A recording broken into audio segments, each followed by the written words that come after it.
L'école primaire de Katouguma, dans la préfecture de Boké, est en rénovation depuis quelques mois. C'est la société minière de Boké qui soutient les travaux de rénovation de cette école primaire qui était dans un état de dégradation très poussé.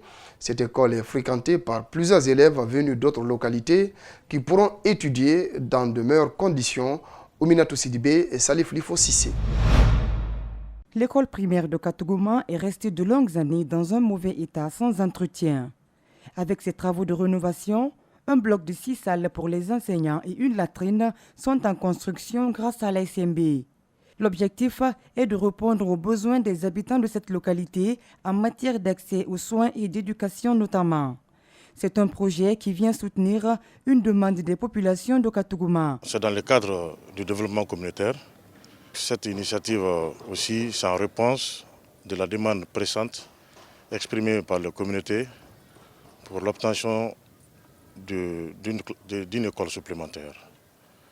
Donc après vérification dans la carte scolaire et aussi en plein accord avec la DPE qui a donné son soutien, donc le projet a été validé par le Union Consortium. Cette action vient témoigner à nouveau l'attention que la SMB accorde aux préoccupations des populations locales. Le chargé de la communauté de la SMB invite les citoyens à protéger cette société qui s'investit dans l'éducation des Guinéens. Ce que nous demandons, comme toujours d'ailleurs aux communautés, c'est de cultiver la paix, l'entente. Et bien entendu qu'il peut y avoir des difficultés, mais que ces difficultés, que ces problèmes soient résolus par la voie normale. Sur le chantier, les ingénieurs se félicitent de l'état d'avancement des travaux et rassurent qu'ils respecteront le délai imparti. On est sur 2 mois, quelques jours comme ça. L'évolution du travaux, ça jusqu'à 90%. Donc les 10% de rien maintenant, on est au-dessus.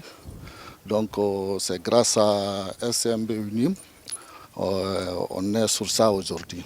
Le coût global du projet de construction de cette école s'élève à 600 millions de francs guinéens.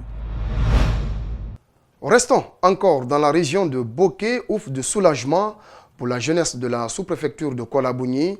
Le consortium SMB Winning vient de rénover la maison des jeunes pour le bonheur des communautés. L'inauguration a été faite par une forte délégation du consortium en présence de la communauté, ce qui s'est fortement mobilisé pour la circonstance. Mariam Foudé Kamara, Salif Lifo Sissé. La réhabilitation de la maison des jeunes et la construction d'une maison d'hébergement s'inscrit dans le cadre du développement communautaire. Ce geste du consortium répond aux besoins de la communauté en général et de la jeunesse en particulier. Il vient ainsi compléter les multiples actions de développement réalisées par le consortium SMB Winning.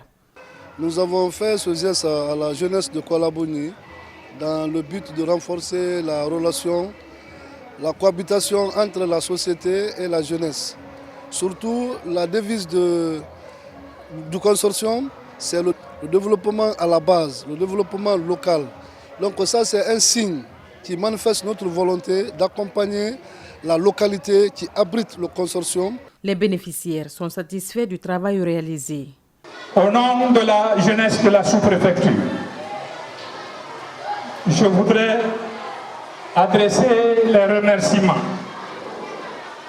Grâce à l'engagement et à la promesse ferme de Monsieur le Président du Conseil d'administration, Fadi Ouazni, et le PDG du consortium Winning, M. Soun, c'est le lieu et c'est le moment pour nous de leur dire grand merci. Merci pour ce qui a été fait à l'honneur de la jeunesse. Cette infrastructure a été réalisée en 3 mois par une entreprise. Pour la PDG, la réalisation de ce bijou permettra désormais d'occuper les jeunes qui souvent se trouvent dans la rue. Si moi je me suis beaucoup investi en plus du financement, c'est parce que j'ai vu que c'est des activités génératrices de revenus. En plus de la maison des jeunes, cette maison d'hébergement et le bar vont générer des revenus qui vont occuper les jeunes pour empêcher vraiment l'exode rural et même l'immigration clandestine. Retour à Conakry, dîner Ghana organisé par Huawei Technologies la semaine dernière. Occasion mise à profit pour remettre aux 10 jeunes Guinéens lauréats du projet Graines de l'avenir des trophées. Ces jeunes étudiants diplômés ont bénéficié de 2 semaines de formation en Chine dans le domaine des NTIC, une manière pour la société Huawei d'accompagner la Guinée dans son processus de développement technologique. Alcine Bari commente les images d'El Haj Aliouba. Huawei est en Guinée depuis 2005. La société s'est engagée dans l'accompagnement du pays pour sa révolution numérique à travers des projets viables et innovateurs dans la technologie moderne. Le géant chinois du numérique entreprend son projet Graines de l'avenir, un programme qui consiste à sélectionner des jeunes étudiants guinéens, les former aux technologies de pointe de Huawei Technologies et en somme de les mettre à niveau par rapport à un secteur en perpétuelle mutation. L'idée est de permettre à la Guinée de relever le défi du développement à travers les NTIC.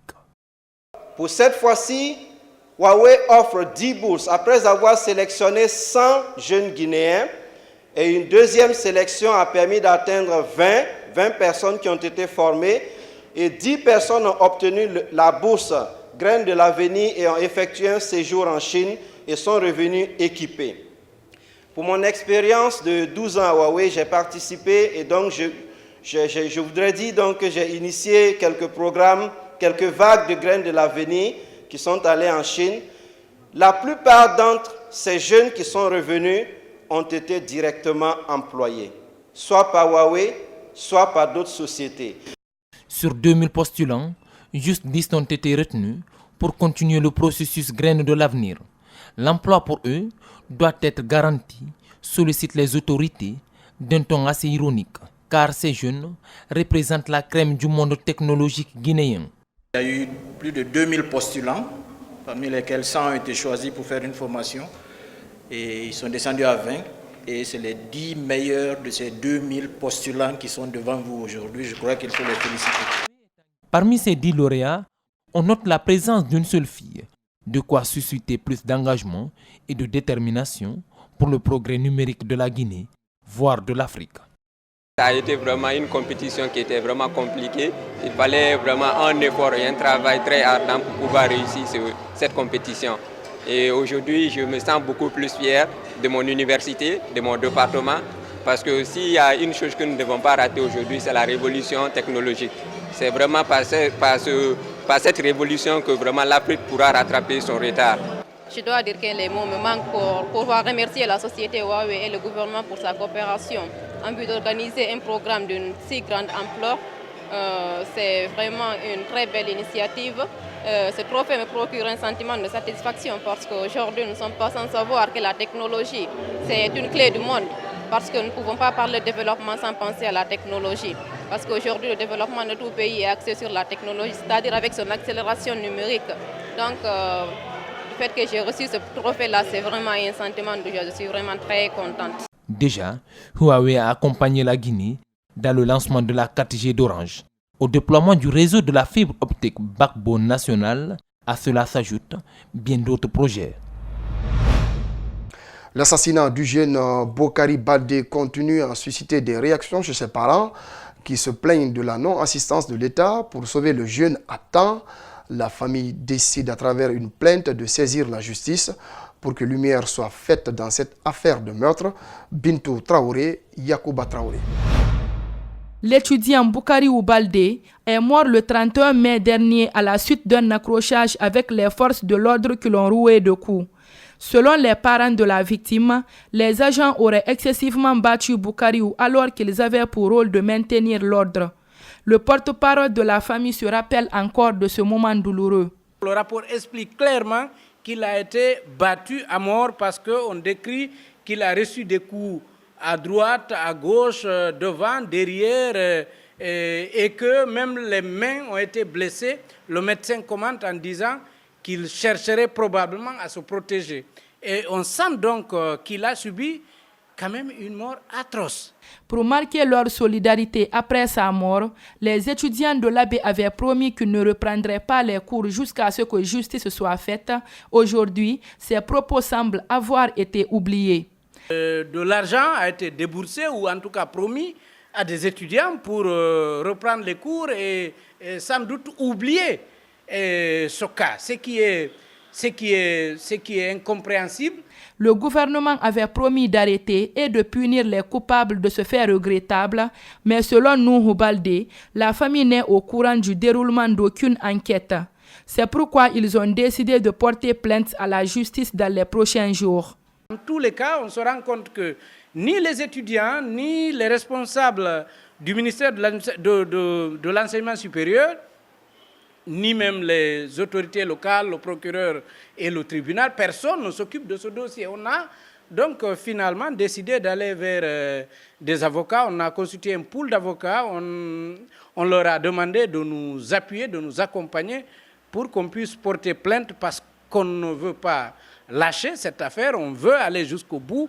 On veut voir les coupables, les coupables, ceux qui ont décidé de volontairement tuer Amadou Boukari Oubalde. On veut qu'ils répondent de leur forfaiture. Il faut rappeler que Boukari Oubalde, la victime, était âgée de 21 ans et faisait le génie informatique licence 2 à l'université de l'Abbé. Voilà, c'était le journal de la rédaction. Merci à tous de l'avoir suivi. Ce journal est à retrouver sur notre site espacetvguinée.info. Je vous retrouve demain pour d'autres infos. D'ici là, passez une excellente soirée en compagnie de nos programmes.